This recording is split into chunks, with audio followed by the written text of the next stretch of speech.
Powers with MaryvilleSaints.com and Saints Vision. Thanks so much for joining us here today as we start to get into our fall sports and our previews this week. And we'll start off with our men's soccer team and Sean Hughes, their head coach. And Sean, obviously a busy summer for you. First summer getting acclimated to Maryville. How's the summer gone? And, just kind of tell everybody what's been going on with the soccer program. Well, it was a long summer in a way because obviously, as I said, the last time we got together May 1st, graduation May 2nd, so we didn't see the guys for almost 3.5 months. So we put a lot of trust in them, gave them a summer package, and throughout the summer it was more staying in touch and just trying to keep on top of things. And then when we came back, obviously there in August there, hoping to hit the ground running, and so far so good. We've just finished out last night. It was our last pre-season game. We've got a 10-day stretch now before the regular season starts, so we're hoping to be hitting the ground at a good pace and get off to a flyer. I know, talking to some of the guys over the last couple of days, it really seems like there's a big excitement level for the men's soccer team. Something that I, haven't seen in the last couple of years as we get ready to go into the season. And I think a lot of that is going to have to do with your seniors that are buying into what your program is going to be. Yeah, absolutely. And we've talked about it as a group. Initially, right from the start, it was about getting a culture and a mentality of maybe just raising the expectations slightly. That's not to speak ill of the past, but it's a new era. And we're trying to do things maybe a little bit different than that they've had. But so far, every player to a T's bought in. They've done everything we've asked. And I think, although it's only pre-season, we've seen good results, performances to match that, and hopefully it can set the trend for the upcoming games. Talk a little bit about the freshmen that are coming in. How have they acclimated themselves in the last couple weeks with, the rigors of training, getting back into the classroom, getting class schedules? How do you think they've been handling that side of things? Well, when we keep them off the treatment table, they've done okay. The goalkeeper's come in and he's been very good for us. He got injured actually in the first game in the warm-up, so last night was really the first time we've seen him in a competitive game, so to speak. But he looks a solid addition. Eric, a central midfield player out of Belgium, he's been very good. Marcos too. Marcos has benefited from being in Texas, so he's been used to the heat. A couple of the European guys have taken a little bit, especially the first week. You get off the plane and all of a sudden the humidity hits you and you're practicing twice a day, so that took a little bit of an adjustment. Landon Paul's done very well. Ethan, the other goalkeeper from Texas, has looked sharp so far. All in all, a good class, to be honest.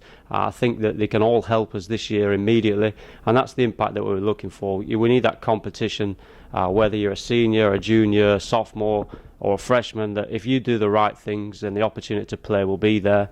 And that breeds the competitive nature within the squad to carry on to the weekend and hopefully impact the games. One of the big things, and this from being in the GLVC with your years up at Quincy, this is a physical conference. You know that as well as I do. Have you talked to the guys about, hey, we need to play that physical style if we're going to be successful in conference? Yeah, absolutely. We've definitely talked about that, and sometimes it's an adjustment for some players because the nature of where they've come from, either high school or club or overseas. And I went to watch a game last night, and every player was 6'2", and that's the nature of the GLVC, and whether technically they can be as good or not, that's not always the game winner. Sometimes there's teams in our league that will fight and they'll scrap, and whatever the situation is, it'll be a battle, and we have to be up for that and then allow our technical ability to shine through. But initially you've got to win the physical battle at this level, and they should be ready and expect it. So we changed the way that we practiced. I implemented shin guards for practice just because I wanted them to get used to that, the hustle and bustle. So I think that they're being prepared. So now it's about, can they take it into the games? And I think probably one stat that you're going to look a lot at, and I know when I'm calling the games, I look at this, is 50-50 balls. Getting those 50-50 balls to set up the attack, and I know that's probably something you guys have been working very hard on. Yeah, absolutely. The first and second ball are key for us. That was last night. in all honesty, out of the 3 games, that was the one game where I thought we might have lacked a little bit in that respect. The first 2 games we've been very sharp at whether we didn't win the first ball, at least we were competing for the second one. Last night I thought we were just a little bit off the pace in that respect, and then that triggers everything else. It gives the other team more confidence. As a result, you almost make your own luck in that respect. So we'll address it again moving forward. And you know yourself, you've watched enough of these games in this level to understand that at this level, the difference sometimes can be just that little bit of fight and a little bit of enthusiasm to go and make a play rather than let it come to you. Sean's season starts next week, and I know you guys will start off on the road, but then goes right into the fire when we come back to Maryville in a couple weeks. Yeah, we're excited. I know that, like I said, it's been a long summer, and it's nice to go and play a meaningful game at last. We only get 18 opportunities that are guaranteed, so we have to take the most out of every single one of them. I've made my feelings clear to the team, what I expect in terms of our competitiveness within the league. I'm hoping that we get the odd game after the 18 because we've put ourselves in the position to earn a post-season spot. But that doesn't come easy at this level, and they know that, I know that. So every time we step out on the field, they've got to do the job. We've got a big squad, a competitive squad, and I hope that they really, really buy into what we're looking for and have a successful season, because at the end of the day, all that matters is the wins and losses.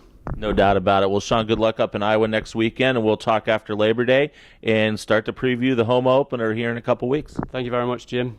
Sean Hughes joins us here on our Coaches Show. We'll be visiting with Coach every week during the season as we talk about the great things going on with the men's soccer team. For Coach, I'm Jim Powers. Thanks so much for stopping by MaryvilleSaints.com and Saints Vision. Have a great week, and as always, go Saints.